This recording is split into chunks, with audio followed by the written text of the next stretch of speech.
آگے آیت نمبر 67 سے آیت نمبر 73 تک اللہ تبارک و تعالی نے بنی اسرائیل ہی کی زندگی کا ایک اہم واقعہ بیان فرمایا ہے، اور پھر آیت نمبر 74 میں اس پر تبصرہ فرمایا ہے۔ میں پہلے ان آیات کی تلاوت اور ان کا ترجمہ پیش کرتا ہوں، اس کے بعد اس کی انشاءاللہ تشریح عرض کی جائے گی۔ اعوذ باللہ من الشیطان الرجیم، بسم اللہ الرحمن الرحیم۔ وَإِذْ قَالَ مُوسَىٰ لِقَوْمِهِ إِنَّ اللَّهَ يَأْمُرُكُمْ أَن تَذْبَحُوا بَقَرَةً قَالُوا أَتَتَّخِذُنَا هُزُوًا قَالَ أَعُوذُ بِاللَّهِ أَنْ أَكُونَ مِنَ الْجَاهِلِينَ قَالُوا ادْعُ لَنَا رَبَّكَ يُبَيِّن لَّنَا مَا هِيَ قَالَ إِنَّهُ يَقُولُ قَالُوا ادْعُ لَنَا رَبَّكَ يُبَيِّن لَّنَا مَا هِيَ قال إنه يقول إنها بقرة لا فارض ولا بكر عوان بين ذلك فافعلوا ما تؤمرون قالوا ادع لنا ربك يبين لنا ما لونها قال إنه يقول إنها بقرة صفراء فاقع لونها تسر الناظرين قالوا ادع لنا ربك يبين لنا ما هي إن البقرة شابه علينا وإنا إن شاء الله لمهتدون قال إنه يقول إنها بقرة لا ذلول تثير الأرض ولا تسقي الحرث مسلمة لا شية فيها قالوا الآن جئت بالحق فذبحوها وما كادوا يفعلون وإذ قتلتم نفسا فادارأتم فيها والله مخرج ما كنتم تكتمون فقلنا اضربوه ببعضها كذلك يحيي الله الموتى ويريكم آياته لعلكم تعقلون ثم قست قلوبكم من بعد ذلك فهي كالحجارة أو أشد قسوة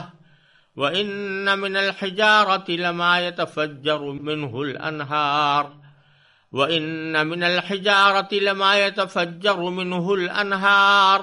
وإن منها لما يشقق فيخرج منه الماء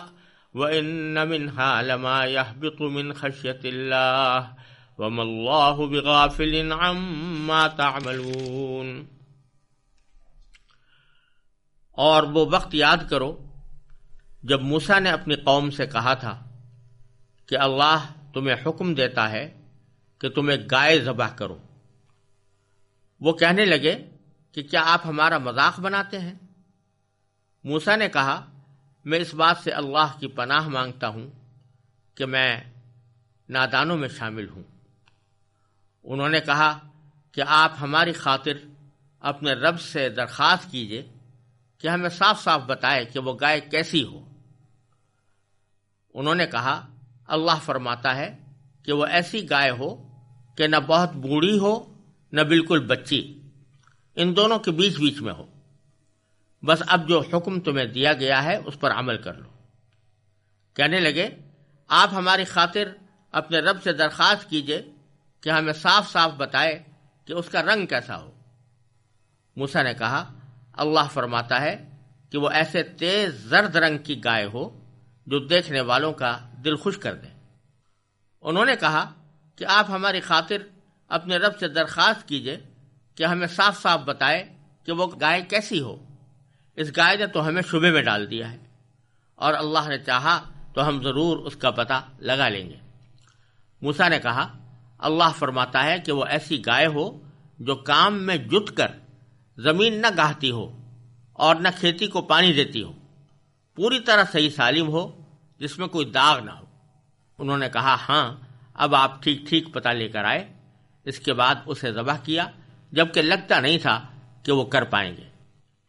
اور یاد کرو جب تم نے ایک شخص کو قتل کر دیا تھا اور اس کے بعد اس کا الزام ایک دوسرے پر ڈال رہے تھے، اور اللہ کو وہ راز نکال باہر کرنا تھا جو تم چھپائے ہوئے تھے۔ چنانچہ ہم نے کہا کہ اس کو اس گائے کے ایک حصے سے مارو اسی طرح اللہ مردوں کو زندہ کرتا ہے اور تمہیں اپنی قدرت کی نشانیاں دکھاتا ہے تاکہ تم سمجھ سکو۔ اس سب کے بعد تمہارے دل پھر سخت ہو گئے، یہاں تک کہ وہ ایسے ہو گئے جیسے پتھر، بلکہ سختی میں کچھ ان سے بھی زیادہ، کیونکہ پتھروں میں سے کچھ ایسے بھی ہوتے ہیں جن سے نہریں پھوٹ بہتی ہیں،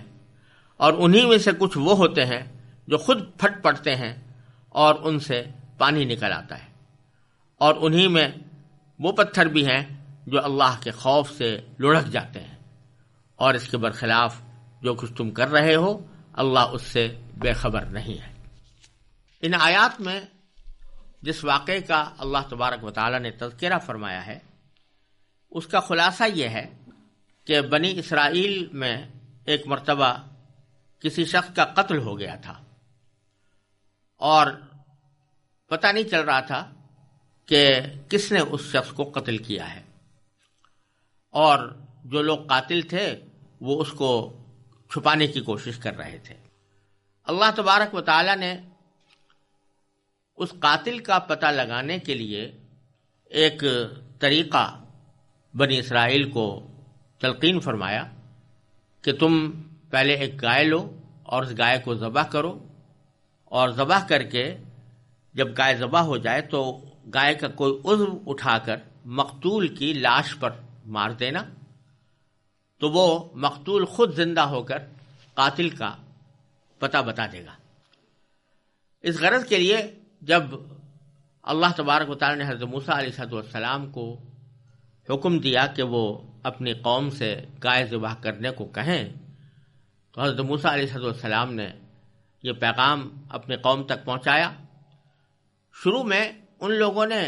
اس گائے کی کیفیت کے بارے میں بلا وجہ کے سوالات شروع کر دیے، یعنی قاعدے کی بات یہ تھی کہ جب ان سے کہا گیا تھا کہ کوئی گائے ذبح کرو تو اللہ تعالیٰ نے کوئی اس کی خاص صفت نہیں بیان فرمائی تھی، یہ نہیں فرمایا تھا کہ فلاں قسم کی گائے ہو۔ تو جب مطلق گائے کا حکم تھا تو وہ کسی بھی گائے کو ذبح کر دیتے تو اس حکم کی تعمیل ہو جاتی، لیکن ان کی طبیعت میں کچھ مین میخ تھی اور ان کی طبیعت میں سرکشی بھی تھی، تو پہلے تو ان سے سوال کیا کہ اللہ تعالیٰ ہمیں بتایا کہ وہ کس قسم کی گائے ہو، تو اللہ تعالیٰ نے کچھ صفات اس کی بیان فرما دی، پھر پوچھا اس کا رنگ کیسا ہو، اللہ تعالیٰ نے رنگ بیان فرما دیا، پھر پوچھا کہ اور اس کی صفات بیان کیجئے، تو اللہ تعالیٰ نے اور صفات بیان فرما دی، یہاں تک کہ اس گائے کا تلاش کرنا مشکل ہو گیا، ایسی گائے جس میں سے یہ ساری صفتیں پائی جاتی ہوں۔ آخرکار بہرحال وہ گائے ذبح کی گئی، اور ذبح کرنے کے بعد پھر جیسا کہ حکم ہوا تھا اس کا کوئی عضو اٹھا کر مقتول کی لاش پر مارا گیا، تو وہ مقتول زندہ ہوا اور اس نے قاتل کا نام بتا دیا، اور اللہ تبارک و تعالی نے اس طرح قاتل کا پول کھول دیا، اور ساتھ ہی اللہ تعالی نے اپنی قدرت کا یہ کرشمہ بھی دکھا دیا کہ ہم مردوں کو کس طرح زندہ کر سکتے ہیں۔ یہ ہے اس واقعے کی ایک تلخیص۔ اب اس واقعے کو جو اللہ تبارک و تعالی نے جن الفاظ میں بیان فرمایا ہے اس کی تھوڑی سی تشریح دیکھتے ہیں۔ باری تعالی نے فرمایا کہ وَإِذْ قَالَ مُوسَىٰ لِقَوْمِهِ، وہ وقت یاد کرو جب موسیٰ نے اپنی قوم سے کہا تھا، ان اللہ یأمرکم، کہ اللہ تبارک و تعالی تمہیں حکم دیتا ہے، ان تذبحوا بقرہ، کہ تم کوئی بقرہ ذبح کرو۔ بقرہ عربی زبان میں گائے کو کہتے ہیں، اور چونکہ اس صورت میں اس گائے کے ذبح کرنے کا بیان ہے اسی واسطے اس کو سورۃ البقرہ کہا جاتا ہے۔ وہ کہنے لگے قالوا اتتخذونا ہزوا، کیا آپ ہمارا مذاق بناتے ہیں؟ یعنی اللہ تبارک و تعالیٰ کا حکم آ رہا ہے، پیغمبر اس حکم کو نقل کر رہا ہے، تو اس کا تقاضا یہ تھا کہ اس کے اوپر عمل کرتے، اور شاید ان کے یہ کہنے کا مقصد یہ ہو کہ جو مذاق بنانے کا مقصد یہ ہو کہ جو آپ کہہ رہے ہیں کہ گائے ذبح کرنے کے بعد اس کے ذریعے مقتول کو مارا جائے گا اور اس سے وہ زندہ ہو جائے گا، تو اس کو انہوں نے مذاق پر محمول کیا اور کہا کہ کیا آپ ہمارا مذاق بناتے ہیں؟ قال، تو حضرت موسیٰ علیہ السلام نے فرمایا کہ اعوذ باللہ، میں اللہ کی پناہ مانگتا ہوں اس بات سے کہ ان اکون من الجاہلین، کہ میں نادانوں میں جاہلوں میں شامل ہو جاؤں۔ یعنی اللہ تبارک و تعالیٰ کی طرف منسوب کر کے کوئی آدمی مذاق میں کوئی بات کہے جو حقیقت سے تعلق نہ رکھتی ہو، اس سے بڑی جہالت اور کیا ہو سکتی ہے؟ تو میں ایسا جاہل نہیں بن سکتا، ایسا نادان نہیں ہوں کہ اللہ تبارک و تعالیٰ کی طرف مذاق میں جھوٹی بات منسوب کروں۔ تو معلوم ہوا کہ مذاق میں جھوٹ بولنا بھی ناجائز ہے۔ بعض لوگ یہ سمجھتے ہیں کہ مذاق میں اگر کوئی جھوٹ بول دیا تو وہ چاہے جائز ہو جائے، تو یہاں پر قرآن کریم کی اس آیت سے یہ بات معلوم ہوئی کہ جھوٹ بولنا مذاق میں بھی ناجائز ہے، اور خاص طور سے اگر وہ جھوٹ اللہ اور اللہ کے رسول صلی اللہ علیہ وسلم کی طرف منسوب کر کے بولا جائے تو اس کی شناعت اور اس کی قباحت میں اور زیادہ اضافہ ہو جاتا ہے۔ تو اس پر انہوں نے کہا کہ قالوا ادع لنا ربک یبین لنا ما ہی، کہ انہوں نے کہا کہ آپ ہماری خاطر اپنے رب سے درخواست کیجئے کہ ہمیں صاف صاف بتائے کہ وہ گائے کیسی ہو۔ اب یہ فضول سوال تھا، اس لیے کہ جب گائے کے ذبح کرنے کا حکم دیا گیا ہے تو کسی بھی گائے کو ذبح کر دیتے، حکم پورا ہو جاتا، لیکن انہوں نے یہ سوال کر کے اپنے اوپر کچھ مزید سختی عائد کی۔ تو جواب میں حضرت موسیٰ علیہ السلام نے فرمایا قال انہ یقول، کہ اللہ تبارک و تعالیٰ یہ فرماتے ہیں کہ انہا بقرۃ لا فارغ ولا بکر، کہ وہ گائے ایسی ہو کہ نہ بہت بوڑھی ہو نہ بالکل بچی، عوان بین ذالک، ان دونوں کے بیچ بیچ میں ہو، یعنی جوان گائے ہو۔ اب پھر حضرت موسیٰ علیہ السلام نے صاف صاف ان سے کہہ دیا کہ فافعلوا ما تؤمرون، اب جو حکم تمہیں دیا گیا ہے اس کے اوپر عمل کر لو، یعنی اب مزید مین میں ایک مت نکالو، ایک کوئی بھی جوان گائے جو نہ بہت بوڑھی ہو نہ بچی ہو اس کو قربان کر دو تو حکم ادا ہو جائے گا۔ لیکن وہ پھر سوال کرنے لگے قالوا ادع لنا ربک یبین لنا ما لونھا، کہ ہماری خاطر آپ اپنے رب سے درخواست کیجئے کہ ہمیں صاف صاف بتائے کہ اس کا رنگ کیسا ہو۔ تو اللہ تبارک و تعالیٰ نے حضرت موسیٰ علیہ السلام کو حکم دیا، حضرت موسیٰ علیہ السلام نے فرمایا کہ انہ یقول انہا بقرۃ صفراء، اللہ تعالیٰ فرماتا ہے کہ وہ ایسے تیز زرد رنگ کی گائے ہو کہ جو فاقع لونھا، اس کا رنگ تیز ہو، تسر الناظرین، جو دیکھنے والوں کا دل خوش کر دے۔ اب بھی ان کو چاہیے تھا کہ کوئی بھی زرد رنگ کی گائے لا کر ذبح کر دیتے، مگر پھر سوال کیا قالوا ادع لنا ربک یبین لنا ما ہی، کہ آپ ہمیں خاطر اپنے رب سے درخواست کیجئے کہ ہمیں صاف صاف بتائے کہ وہ گائے کیسی ہو، مزید صفات کیا ہوں۔ اور پھر ساتھ میں یہ بھی کہا کہ ان البقرہ تشابہ علینا، کہ اس گائے نے تو ہمیں شبے میں ڈال دیا ہے کہ کس قسم کی گائے ہم ذبح کریں۔ اور ساتھ میں یہ بھی کہا کہ وَإِنَّا إِن شَاءَ اللَّهُ لَمُهْتَدُونَ، اور اللہ نے چاہا تو ہم ضرور اس کا پتہ لگا لیں گے جب اللہ تبارک و تعالیٰ اس کی صفات بیان فرمائیں گے۔ تو اس پر حضرت موسیٰ علیہ السلام نے فرمایا قال انہ یقول، کہ اللہ تعالیٰ فرماتا ہے کہ انہا بقرۃ، کہ وہ ایسی گائے ہو لا ذلول تثیر الارض، ایسی گائے ہو جو کام میں جت کر زمین نہ گاہتی ہو، یعنی ہل چلانے کے لیے اس کو استعمال نہ کیا جاتا ہو، ولا تسقی الحرث، اور نہ کھیتی کو پانی دیتی ہو، مسلمۃ، پوری طرح صحیح سالم ہو، لا شیعۃ فیہا، جس میں کوئی داغ نہ ہو۔ اب اس مرحلے پر انہوں نے کہا انہوں نے کہا الآن جئت بالحق، ہاں اب آپ ٹھیک ٹھیک پتہ لے کر آئے۔ فذبحوہا، اس کے بعد انہوں نے اس کو ذبح کیا۔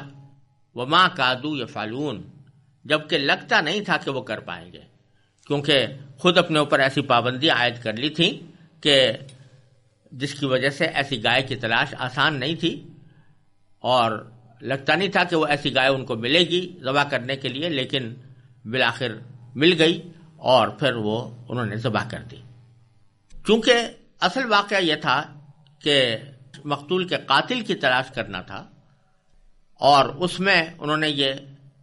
سوالات کیے تھے اس گائے کے ذبح کے سلسلے میں، تو چونکہ اس وقت قرآن کریم کا بیان کرنے کا مقصود یہ ہے کہ ان لوگوں نے اپنے اوپر سوال کر کر کے بیجا سختیاں عائد کی، جس کے نتیجے میں دشواری کا سامنا کرنا پڑا، اور پڑھنے والوں کو یہ سبق بھی دینا مقصود ہے کہ بیجا سوالات کر کے اور بلا وجہ کی اپنے اوپر سختیاں عائد کر لینا یہ کوئی اچھی بات نہیں ہے۔ چنانچہ دوسری جگہ قرآن کریم نے ارشاد فرمایا کہ لا تسألوا عن اشیاء ان تبد لکم تسؤکم، ایسی باتوں کے بارے میں سوال نہ کیا کرو کہ اگر تم پر وہ ظاہر کر دی جائیں تو تمہارا اس میں نقصان ہو۔ تو اس میں سبق دینا مقصود یہ ہے کہ جب کوئی چیز حلال ہے تو اب اس میں بلا وجہ اس کے اندر بہت زیادہ مین میخ نکالنا، بال کی کھال نکالنا اور یہ سوالات کرنا کہ اس میں فلاں چیز تو نہیں شامل ہے، فلاں چیز تو نہیں شامل ہے، یہ اس کی ضرورت نہیں ہے، جبکہ وہ ظاہری طور پر حلال نظر آ رہی ہو اور اس میں کسی حرام کی آمیزش کا غالب گمان نہ ہو، تو اس کو اسی طریقے سے لے لینا چاہیے۔ اسی لیے کہا گیا ہے کہ مثلا کوئی شخص اگر آپ کے پاس کوئی گوشت مسلمان لے کر آیا ہے تو پھر آپ کے اوپر یہ تحقیق واجب نہیں ہے کہ اس سے پوچھیں کہ بھئی تم کہاں سے لائے تھے اور پھر وہ کہاں ذبح ہوا تھا اور بسم اللہ اس پر پڑی گئی تھی یا نہیں پڑی گئی تھی، اس سب تحقیق کی ضرورت نہیں ہے جبکہ مسلمان لا رہا ہو۔ ہاں کوئی غیر مسلم لے کر آئے تو بے شک تحقیق واجب ہے کہ معلوم ہو کہ یہ حلال طریقے سے ذبح کیا گیا ہے یا نہیں۔ تو یہ سبق اصل میں دینا مقصود ہے، لہذا اللہ تبارک و تعالیٰ نے ان کے گائے کے بارے میں سوالات کو پہلے ذکر فرمایا، اور جس مقصد کے تحت وہ گائے ذبح کرنے کا حکم دیا گیا تھا اس کا ذکر پھر بعد میں اگلی آیت میں فرمایا کہ وَإِذْ قَتَلْتُمْ نَفْسًا، وہ وقت یاد کرو جب تم نے کسی شخص کو قتل کر دیا تھا، فَادَّارَأْتُمْ فِيهَا، اور تم اس کا الزام ایک دوسرے پر ڈال رہے تھے، کوئی کہہ رہا تھا فلاں نے قتل کیا، کوئی کہتا تھا فلاں نے قتل کیا، واللہ مخرج ما کنتم تکتمون، اور اللہ تعالیٰ کو وہ راز نکال باہر کرنا تھا جو تم چھپائے ہوئے تھے۔ چنانچہ فرماتے ہیں فقلنا، ہم نے کہا کہ اضربوہ ببعضھا، کہ اس مقتول کو اس گائے کے ایک حصے سے مارو، یعنی گائے کا کوئی جزو لے کر اس مقتول کے اوپر مارو۔ تو کیا ہوا؟ کذالک یحیی اللہ الموتیٰ، اسی طرح اللہ تعالیٰ مردوں کو زندہ کرتا ہے، جس طرح کہ اس دن اس مقتول پر مارنے کے ذریعے اس مقتول کو زندہ کر دیا اور اس نے قاتل کا پتہ بتا دیا، اور فرمایا کہ اسی طرح اللہ تبارک و تعالیٰ مردوں کو زندہ کرتا ہے، وَيُرِيكُمْ آیاتہ، اور تم کو اپنی قدرت کی نشانیاں دکھاتا ہے، لعلکم تعقلون، تاکہ تم سمجھ سکو۔ یعنی اس واقعے سے کئی باتیں ظاہر ہوئیں۔ ایک بات تو یہ کہ مقتول کا قاتل کون تھا اس کا پتہ لگ گیا، دوسرے یہ کہ اللہ تبارک و تعالیٰ نے اپنی قدرت کا یہ کرشمہ دکھا دیا کہ مردوں کو اللہ تعالیٰ کس طرح زندہ فرماتے ہیں، اور آخرت کے اندر اور مرنے کے بعد جو دوسری زندگی آنے والی ہے اس وقت میں اللہ تبارک و تعالیٰ جو تمام انسانوں کو دوبارہ زندہ کریں گے اس کی ایک مثال اللہ تبارک و تعالیٰ نے یہاں بنی اسرائیل کے سامنے دکھا دی، اور ساتھ ہی یہ بھی کہ بنی اسرائیل کا جو طریقہ تھا کہ بار بار بلا وجہ سوالات کرنا، اس کے اوپر بھی تنبیہ فرما دی۔ یہ سب واقعات سامنے آنے کے نتیجے میں ہونا یہ چاہیے تھا کہ بنی اسرائیل کے دلوں میں نرمی پیدا ہو، اللہ تبارک و تعالیٰ کے احکام کی تعمیل کریں، اور اللہ تبارک و تعالیٰ کے طرف سے جو ہدایات ان کو مل رہی ہیں ان کو خشوع کے ساتھ، نرم دلی کے ساتھ قبول کریں، تواضع کے ساتھ قبول کریں۔ لیکن اللہ تبارک و تعالیٰ فرماتے ہیں آگے کہ ثم قست قلوبکم، اس سب کے بعد بھی تمہارے دل پھر سخت ہو گئے، من بعد ذالک، اس سب کے بعد بھی دل سخت ہو گئے، فہی کالحجارہ، تو وہ دل اس طرح سخت ہو گئے جیسے پتھر، او اشد قسوہ، بلکہ سختی میں پتھروں سے بھی زیادہ۔ وجہ کیوں؟ اس لیے کہ آگے باری تعالیٰ فرماتے ہیں کہ وَإِنَّ مِنَ الْحِجَارَةِ لَمَا يَتَفَجَّرُ مِنْهُ الْأَنْهَارُ، تمہاری دلوں کی سختی پتھروں سے بھی زیادہ اس لیے تھی کیونکہ پتھروں میں سے کچھ ایسے بھی ہوتے ہیں جن سے نہریں پھوٹ بہتی ہیں، اور انہی میں سے کچھ وہ ہوتے ہیں جو خود پھٹ پڑتے ہیں۔ وَإِنَّ مِنْهَا لَمَا يَشَقَّقُ، اور انہی پتھروں میں سے کچھ وہ ہوتے ہیں جو خود پھٹ پڑتے ہیں، فَيَخْرُجُ مِنْهُ الْمَاءُ، اور ان سے پانی نکل آتا ہے۔ بنی اسرائیل نے خود اپنی آنکھوں سے نظارہ دیکھا تھا کہ حضرت موسیٰ علیہ السلام کے عصا پتھر پر مارنے کے نتیجے میں 12 چشمے پھوٹ پڑے تھے۔ تو اللہ تبارک و تعالیٰ فرما رہے ہیں کہ بہت سے پتھر ایسے ہوتے ہیں کہ جن سے یا تو نہریں پھوٹ بہتی ہیں یا پھر وہ خود پھٹ کر اس میں سے پانی نکال دیتے ہیں۔ یہ دو صورتیں ہیں، یعنی بعض اوقات تو کسی سنگلاخ چٹان سے پانی کے چشمے بہہ پڑے، جیسا کہ خود بنی اسرائیل کے ساتھ پیش آیا تھا اور جس کا ذکر پیچھے آیت نمبر 60 میں گزر چکا ہے۔ اور بعض اوقات بھاری مقدار میں تو پانی نہیں نکلتا، مگر پتھر شق ہو کر تھوڑا بہت پانی نکال دیتا ہے۔ اور پھر آگے فرمایا وَإِنَّ مِنْهَا لَمَا يَهْبِطُ مِنْ خَشْيَةِ اللَّهِ، پتھروں ہی میں سے کچھ ایسے بھی ہوتے ہیں جو اللہ کے خوف سے لڑک جاتے ہیں۔ اب یہاں اللہ تبارک و تعالیٰ یہ فرما رہے ہیں کہ پانی بھی نہ نکلے چاہے، لیکن پتھروں کے اندر بھی بعض اوقات اتنا شعور ہوتا ہے کہ اللہ تبارک و تعالیٰ کے خوف سے وہ نیچے گر جاتے ہیں۔ یہ بات کسی زمانے میں لوگوں کی سمجھ میں نہیں آتی تھی کہ پتھر جیسی بے جان چیز میں خوف کا کیا تصور ہو سکتا ہے، لیکن قرآن کریم نے کئی جگہوں پر یہ حقیقت واضح فرمائی ہے کہ جن چیزوں کو ہم بظاہر بے جان یا بے شعور سمجھتے ہیں ان میں بھی کچھ نہ کچھ شعور ہوتا ہے، اور وہ اللہ تبارک و تعالیٰ کی مخلوق ہونے کا احساس ان کے اندر ہوتا ہے۔ چنانچہ قرآن کریم نے سورہ بنی اسرائیل میں فرمایا وَإِن مِّن شَيْءٍ إِلَّا يُسَبِّحُ بِحَمْدِهِ وَلَٰكِن لَّا تَفْقَهُونَ تَسْبِيحَهُمْ، کائنات کی کوئی چیز ایسی نہیں ہے جو اللہ تعالیٰ کی تسبیح نہ کرتی ہو، اللہ تعالیٰ کی حمد بیان نہ کرتی ہو، لیکن تم ان کی تسبیح کو سمجھتے نہیں ہو۔ تو اس میں قرآن کریم نے صاف صاف فرما دیا کہ جن چیزوں کو ہم جمادات سمجھتے ہیں، بے شعور سمجھتے ہیں، ان میں بھی اللہ تبارک و تعالیٰ کی معرفت موجود ہے اور اللہ تبارک و تعالیٰ کی خشیت بھی ان کے اندر موجود ہے۔ چنانچہ ایک جگہ فرمایا قرآن کریم نے کہ لو انزلنا هذا القرآن على جبل لرأيته خاشعا متصدعا من خشیة اللہ، اگر ہم قرآن کو کسی پہاڑ پر اتارتے تو تم اس کو دیکھتے کہ وہ اللہ کی خشیت سے جھکا ہوا ہے اور پھٹا پڑ رہا ہے۔ اس سے بھی یہ بات معلوم ہوتی ہے کہ پہاڑوں میں بھی اور پتھروں میں بھی فی الجملہ شعور موجود ہے، اور کم از کم اتنا شعور موجود ہے کہ وہ اللہ تعالیٰ کی مخلوق ہیں اور اللہ تعالیٰ کی معرفت ان کے اندر اس درجے میں موجود ہے۔ لہذا اگر اللہ تعالیٰ یہ فرما رہا ہے کہ کچھ پتھر اللہ کے خوف سے لڑک جاتے ہیں تو اس میں کوئی تعجب کی بات نہیں ہے، اور